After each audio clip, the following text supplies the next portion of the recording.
Bonjour aux téléspectateurs et téléspectatrices de Zouk Télévision. Nous allons recevoir Philippe Petit, candidat sur la 4e circonscription du Sud aux prochaines élections législatives. Bonjour Philippe Petit.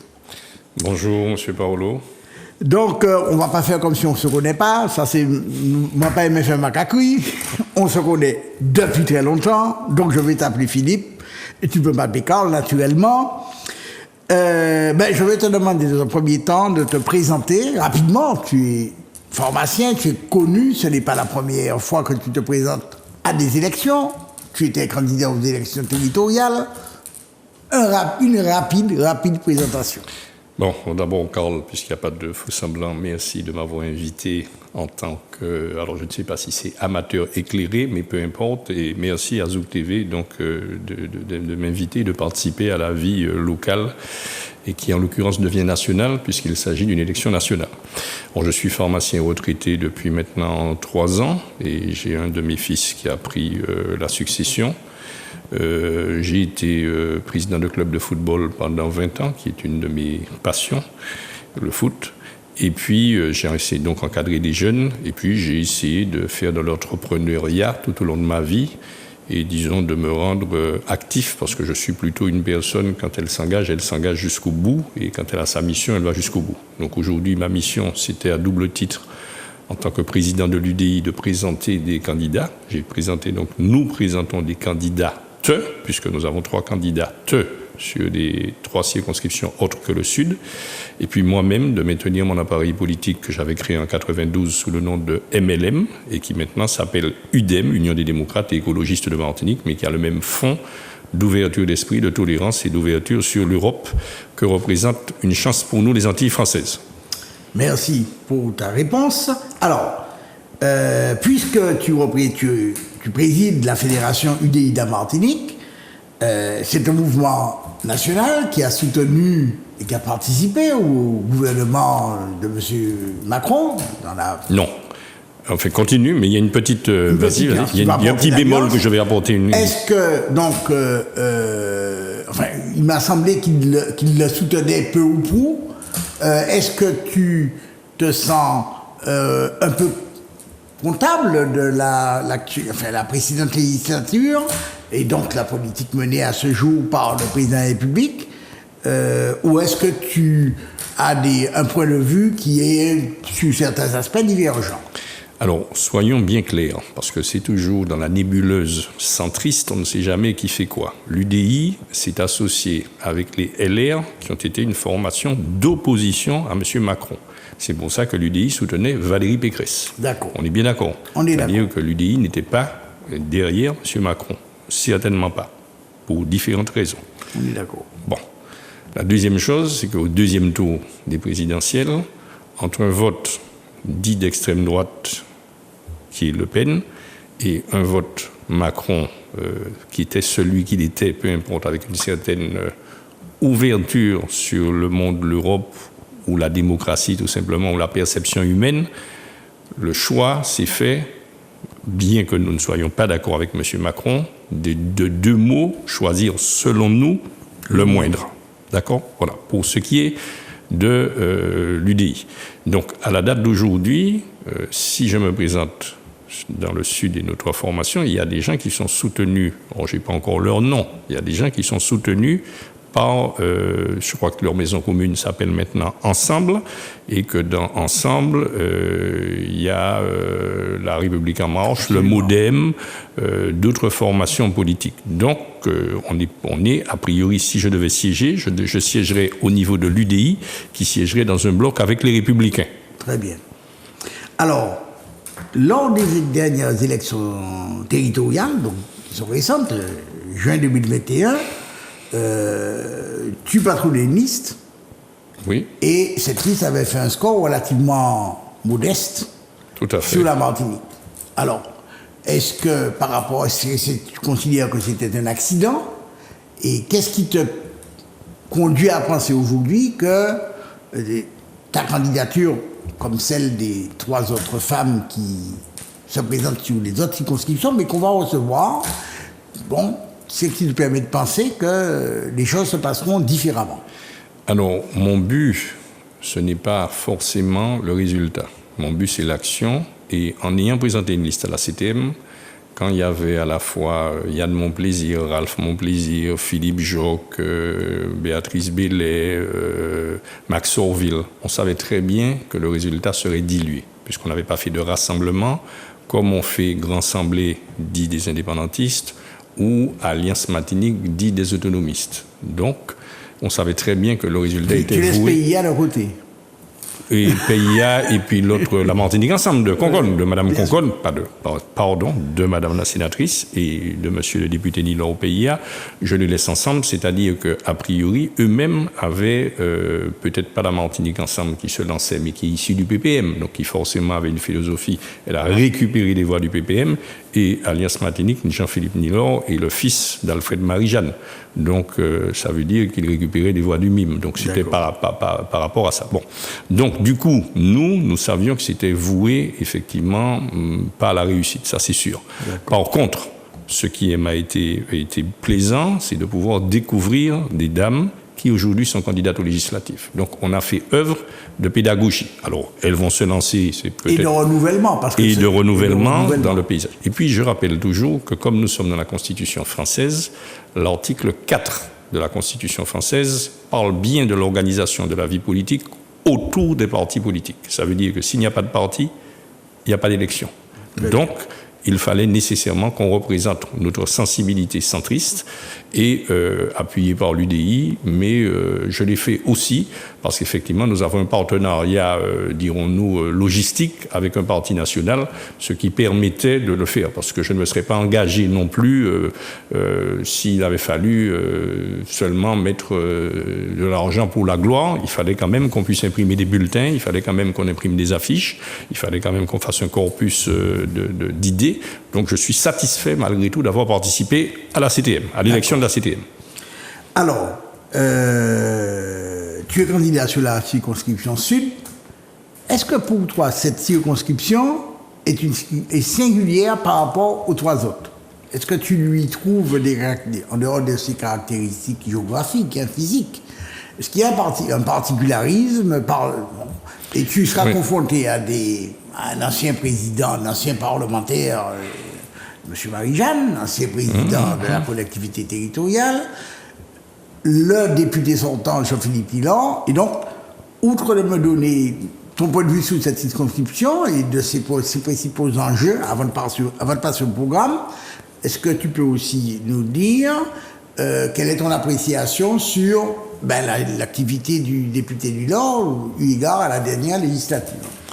Alors, la particularité du Sud, c'est très simple. À Rivière-Pilote, on trouve la venue de l'insurrection des anti-esclavagistes. Donc, au départ, il y a un vent de rébellion qui se passe dans le Sud. C'est de là que sont parties les rébellions, la Croix-Coudée, etc., pour monter ensuite vers Fort-de-France, vers le Nord. Donc, il y a traditionnellement une idée de rébellion. Voilà ce que je dirais dans cette... que le Sud serait peut-être plus contestataire. Je ne vais pas dire sauvage, je vais employer le terme plus contestataire dans le Sud. Maintenant, moi, je suis un rebelle à mon niveau, donc je n'ai pas de problème. C'est-à-dire que contre vents et marées, je suis là, qui a doit être que à gauche, m'en lave avec cap dans mon cap. Donc, je peux considérer que je peux participer à cet élan de rébellion du Sud. Bon. Concernant nos parlementaires, je vais même pas les nommer, ils sont connus, je ne vais pas juger leur travail. J'ai toujours dit que c'est une incongruité et une incohérence de se prétendre indépendantiste ou souverainiste d'aller à l'Assemblée nationale. Et que par conséquent, si on y va, c'est pour demander la souveraineté et l'indépendance. Or, pendant qu'ils ont été députés, que ce soit M. Marie-Jeanne ou que ce soit M. Nilor, on n'a pas demandé de souveraineté nationale, alors qu'il y a des articles dans la loi qui permettraient de le demander ou de demander l'indépendance. Donc, par conséquent, pour moi, ce sont des personnes qui viennent avec une casquette, parce qu'il faut tout simplement respecter leurs électeurs et montrer qu'ils sont dans les campagnes, sinon ils perdraient des électeurs s'ils n'ont pas de campagne nationale. En plus de ça, l'élection législative permet aux partis politiques d'exister financièrement, puisque c'est une loi qui a été votée pour permettre aux partis politiques pendant 5 ans de toucher de l'argent en fonction du nombre de voix. Et la deuxième fraction de l'aide publique, on vous donne, quand vous êtes député, 40 000 € pour le mouvement. Donc chaque année, ce qui veut dire que M. Nilor a touché, par exemple, il va toucher 200 000 euros avec PIA. Il a largement de quoi faire des choses, même si effectivement il faut tenir une permanence, des permanents, c'est pareil pour M. Marie-Jeanne à l'époque. Et donc il faut le savoir.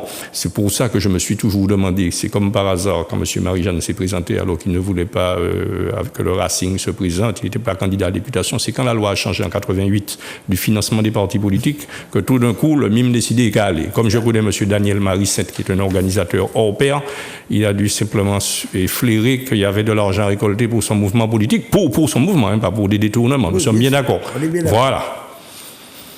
Alors, donc tu es candidat et tu as sorti une petite plateforme dont j'ai pris connaissance, donc 10 propositions de loi à défendre. Alors, ma première question, est-ce que ce sont des propositions de loi à défendre sur la législature, la mandature 2020-2027 qui sont que tu entends proposer sur le plan national, ou est-ce qu'il s'agit de dispositions législatives à appliquer qu'en Martinique? Alors, il y a les deux. Il y a les deux. Forcément, alors sur le plan national, j'ai toujours dit qu'aujourd'hui, il y a un manque d'autorité.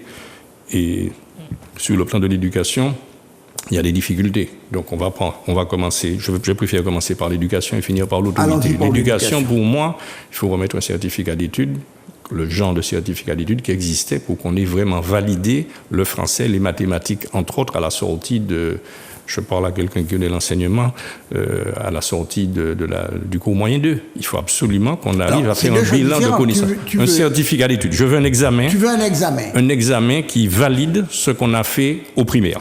D'accord. Et d'accord. Deuxièmement, et pour le cas où les enfants concernés ne l'auraient pas obtenu, qu'est-ce qu'on fait? Je n'ai pas encore là-dessus réfléchi si effectivement on les empêche de passer en 6e. Mais on a nivelé l'éducation nationale par le bas. Tout le monde le sait. On vous donne des bacs, on vous donne des choses comme ça parce qu'il ne faudrait pas mécontenter le mérite républicain. Depuis que la gauche est passée, eh bien non, c'est pas bien. Il faut pas vexer les gens. Il faut donner une tolérance totale. Et le niveau éducationnel baisse.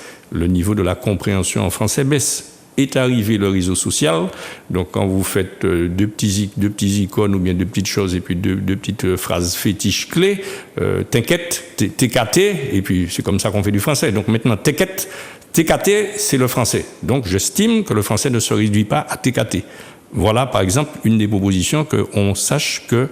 Il faut savoir que c'est l'arrêt de Villers-Cotterêts qui, dans les années, je crois que c'est François Ier, avait fait que la langue française est devenue administrative parce que chaque particularité des régions, et nous encore plus avec le créole, a permis de faire ce qui est devenu la nation française. Donc il faut remettre un petit peu de lien au point de vue éducationnel. Deuxièmement, on n'a pas d'entrepreneurs à la Martinique. Il faut enseigner que c'est pas une chose rébarbative, l'économie, que les gens se passionnent pour savoir comment on fabrique quelque chose. On est un des départements dans lequel la création d'entreprise a toujours été très dynamique. Elle a toujours été très dynamique, mais la chute aussi a été aussi, puisque nous avons effectivement un turnover avec un petit marché. Donc il faut quand même si c'est ça, on a quand même, cher Carl, on a quand même beaucoup de personnes qui a priori se dirigent vers la fonction publique qui maintenant est saturée puisqu'on a un taux supérieur à la moyenne nationale de la fonction publique.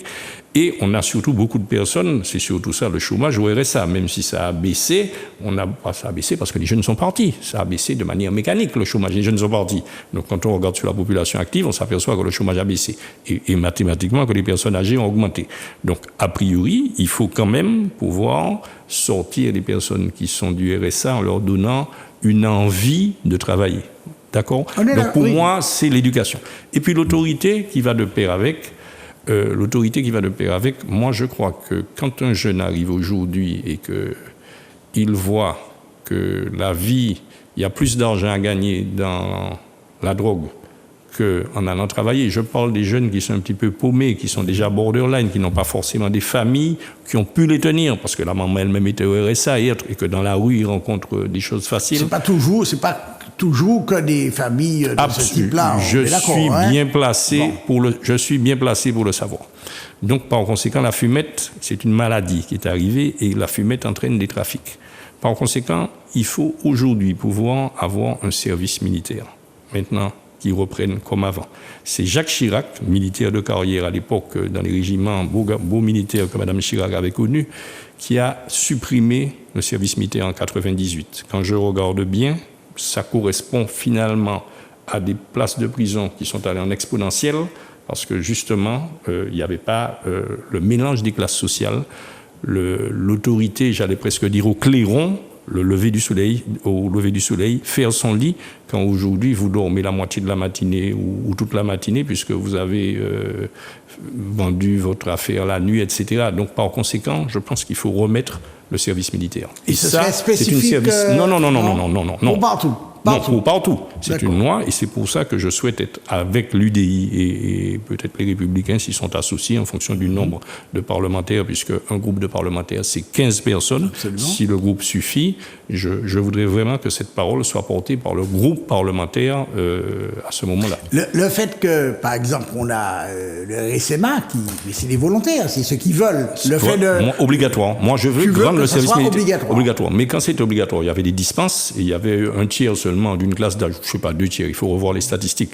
Mais je pense que corrélativement, quand on veut construire des places de prison, je préférais qu'on remette les casernes au goût du jour et donc faire une loi. Vous savez qu'un priori, tu sais, Carl, a priori, un gars qui coûte au service militaire coûte 8 000 € d'après les statistiques que j'ai par an. Un prisonnier coûte 33 000 €. C'est simple. Donc, ça veut dire que si j'ai de 3 fois plus cher, me revient un prisonnier. Et en plus de ça, pour le réinsérer après, c'est pas gagné. Donc, par conséquent, et tu penses que c'est un moyen, donc le service je vais pas dire que ça empêchera la prison. Un moyen de prévention, non? Oui, c'est un moyen de prévention, mais je ne vais pas dire que ça va empêcher qu'il y aura toujours de la délinquance. C'est ça, l'homme est ainsi fait. Mais il n'y aura pas autant de délinquance, qui vient de perte de repères, parce que moi, je considère que l'être humain n'est pas foncièrement mauvais, mais quand il a perdu ses repères, eh bien voilà, il n'est pas mauvais quand la société sait être à son écoute. Et puis, des lois pour la Martinique, par exemple, les sargasses, le chlordécone. Alors, les sargasses... Alors, justement, quel est ton point de vue sur... Il y a une manifestation prévue à la fin du mois sur cette affaire un probable non-lieu. Pour le chlordécone. Pour la chlordécone. Alors, je ne rentre pas... Est-ce que c'est quelque chose qui te paraît... Alors, moi, je suis respectueux. Équitable, je suis respectueux des lois d'un pays. D'accord ? Et donc, par conséquent, s'il y a des lois et qu'il y a des juges et qu'il y a des avocats, bien entendu, les partis de gauche, d'extrême gauche, diront toujours la justice coloniale. C'est leur fonds de commerce. Moi, je vais estimer qu'on n'est pas en colonie, puisqu'on a voté la départementalisation en 1946. Je l'aurais dit si on n'avait pas voté la départementalisation. Qui plus est, c'est la gauche qui a voté la départementalisation. Donc, on est français. Pour moi, donc, je suis les lois de la République. Si le juge... Ce qu'une loi a fait, une loi peut le défaire. Non, mais il y a des lois qui ont une prescription. Lorsque la prescription est finie, si le juge, on a lu le truc, si les associations n'ont pas eu gain de cause pour le moment, malgré tous les recours qu'ils ont portés, c'est que je ne pense pas qu'on soit spécifiquement contre, de dire que nous avons une justice coloniale qui a fait. Alors, donc ça, c'est la justice. Maintenant, sur le plan moral... Ça, c'est autre chose. On peut avoir un euro symbolique de réparation sur le plan moral pour montrer un tel ont été fautifs. Ça peut même aller sur des réparations de préjudice. Je pense que ça, c'est sur le plan moral. Sur le plan juridique, je ne suis pas avocat, je ne suis pas juge. Je sais simplement que s'il y a des lois de prescription, je ne suis pas partie prenante là-dedans. Par contre, ce que je dis, je vais plus loin. Moi, je voudrais qu'on dépollue. Du chlordécone dans le sang. Je voudrais qu'on dépollue. Alors, maintenant, le gouvernement a fait quand même des efforts, puisque a priori, vous pouvez aller vous faire analyser le sang et regarder votre chlordécone. Je n'ai pas entendu aujourd'hui des statistiques sur les Martiniquais. Personne ne les pousse à aller. Donc, je ne sais pas combien. Je ne sais même pas si Carl est allé regarder s'il a du chlordécone dans le sang. Carl a rendez-vous. Mais il ne sait pas encore et ce n'est pas aujourd'hui. Bon, donc, il y a des gens qui vont dire qu'effectivement, on ne fait pas. On a fait, puisqu'en l'occurrence, on a le gouvernement, en l'occurrence, Raïch Ndiaye-Blanc, a fait au moins que ces tests soient gratuits et qu'on aille dans les laboratoires pour savoir. C'est demandé quand même, ça fait l'objet de demande, nous sommes au 4e plan. Non, mais on est d'accord, mais on est d'accord. Donc, est-ce une forme de réparation ou pas? Je ne vais pas là-dessus sur ce terrain. Moi, ce que je voudrais, c'est être le pharmacien qui soigne, c'est-à-dire curatif. Alors, comment je soigne? Je considère qu'il faut dépolluer les terres. Et donc, il y a là-dessus, vous le savez, on le sait à la Martinique, les bouts d'épuration, des stations d'épuration qu'on appelle les chars, qui ont laissé pleines de promesses pour pouvoir extraire de la terre le chlordécone. Donc moi, ça sera ma réparation. Je voudrais que les générations qui viennent ne mangent pas de chlordécone et je voudrais une loi sur la recherche qui permette de mettre beaucoup d'argent du privé dans la défiscalisation pour la recherche, et puis être un député actif pour qu'il y ait une enveloppe spécifique de la recherche pour ces bouts d'épuration qu'on appelle des chars, qu'on introduit dans la terre pour pouvoir la dépolluer du chlordécone. Moi, voilà ma loi. Concernant les sargasses, on est dans ça. Il y a du SH2, de dioxyde de soufre. Enfin, est-ce que tu ne penses pas que d'autres territoires français, la Bretagne, où il y a des algues vertes, le problème a été traité, et c'est l'État qui s'en charge. Est-ce que tu n'as pas le sentiment que la distance fait qu'il y a 2 poids 2 mesures? Je n'ai pas ce sentiment de dire qu'à chaque fois c'est l'État. Toute bagaille, c'est l'État.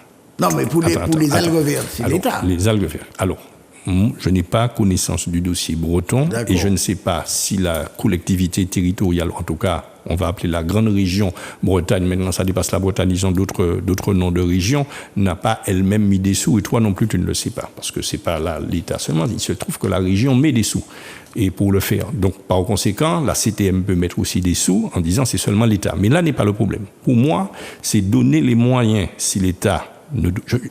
En arrivant à la Chambre de l'Assemblée nationale, je verrai avec les collègues députés de la Bretagne, si je suis élu, la possibilité de savoir comment ça a été fait. Mais moi, je considère aujourd'hui qu'il faut aller récolter, et on ne va pas les récolter en mer, les algues vertes. Nous, c'est les récolter en mer. En mer. Donc ça, c'est pas la même loi que l'algue verte, qui, je pense, c'est sur la terre. Nous, c'est en mer qu'il faut aller récolter. Donc il faut des tractopelles, des choses comme ça, qui sont amphibies. Et là-dessus, ces appareils coûtent un certain prix, donc il faut pouvoir défiscaliser. Ensuite, il faut pouvoir avoir des appareils spécifiques au sable pour pouvoir défiscaliser encore, mais surtout faire un partenariat public-privé pour ne pas laisser pourrir dans des endroits de la Martinique. On peut valoriser cette sargasse, soit la brûler, avoir les conditions d'incinération, mais surtout, je l'avais dit lors de la région de 2015 et lors de la CTM de 2015 et de 2021, on peut faire de la poudre de sargasse qu'on peut donner à l'élevage de poissons ou en tout cas de concombres de mer qu'on appelle les holoturies. Et par conséquent, comme nous avons des problèmes avec les pêcheurs, c'est leur donner un moyen supplémentaire d'avoir de l'aquaculture dans cette même loi de dépollution, puisqu'on leur donne une nourriture pour les holoturies, pour les exporter ensuite vers le Japon, puisque c'est les Japonais qui mangent particulièrement des concombres de mer. Alors, une dernière question, parce que notre émission va bientôt se terminer. Tu proposes qu'il y ait un protocole d'accord pour une réintégration à la même des personnels hospitaliers qui ont été suspendus. Est-ce que ça ne vient pas un peu tardivement, cette affaire-là? Moi, je ne suis pas député. Hein. Moi, je ne suis pas député. Donc, c'est le député qui l'ait défendu, notamment mon député du Sud Nilon. Je ne vois pas l'efficacité qu'il a eue, puisque c'est lui qui a dit qu'il ne fallait pas se vacciner. Je vais pas rentrer dans une polémique là-dessus. D'accord. Je suis pharmacien. J'estime que le vaccin a fait ses preuves dans le monde. Sinon, on aurait eu des tonnes de personnes qui auraient eu des morts à cause d'un vaccin à ARN qui n'était pas formidable. Au départ, puisqu'on ne savait pas, on avait peur de ce que c'était. Deuxièmement, tous les virus, ce type de virus est mutant. Donc on sait très bien qu'il y aurait eu au départ une protection de certaines personnes, mais on sait très bien que la protection diminue à la longue. Par conséquent, une fois que le virus en plus a perdu de son efficacité, Omicron est plus faible, c'est vrai que maintenant, avec le recul, parce qu'il fallait au départ pratiquer dans l'urgence, sous la précipitation, les vaccins ARN donc, ont été le bienvenu, même si au départ j'étais moi-même sceptique. Aujourd'hui, je considère que le virus étant diminué, qu'en ayant du recul maintenant sur le fait qu'il est mutant et qu'il a diminué, il faut absolument discuter avec le gouvernement pour réintégrer les aides-soignants qui ne seraient pas vaccinés, mais à l'amiable. C'est-à-dire que je ne voudrais pas que les incidents qu'il y a eu devant l'hôpital de la Ménard se retrouvent, et aussi bien du vandalisme sur l'hôpital lui-même, surtout que sur le personnel de sécurité. Un dernier point, mon cher Philippe. Tu évoques dans la partie dynamisme démographique l'immigration contrôlée sur les postes à pourvoir. De quoi il s'agit? Alors, moi, je suis... comme tout le monde, nous sommes des enfants de plusieurs lignées de personnes. Il y avait les Caraïbes, il y a eu les colons blancs, il y a eu les esclaves venus d'Afrique, il y a eu ensuite les Indiens, il y a eu les Chinois. Donc moi, je serais carrément pour un repeuplement avec probablement des gens de la Caraïbe. Maintenant, puisque nous avons un problème. Je n'ai pas mis que ça comme Non, solution oui, pour la bien sûr, démographie. bien sûr. J'ai parlé des allocations familiales. Absolument, oui. Et j'ai parlé de la formation professionnelle pour laisser les jeunes à la Martinique qui partent.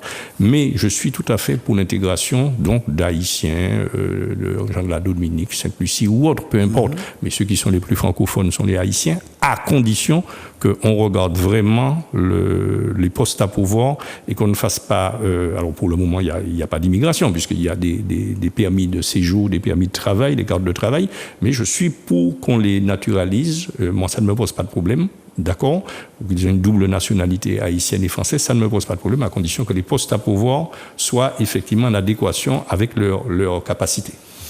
Très bien. Bon, eh bien, écoute, Philippe, nous avons pratiquement terminé notre émission. Donc, il ne me reste plus qu'à te remercier nos téléspectateurs, et puis à te souhaiter une bonne campagne, et puis que nos électeurs entendent tes arguments.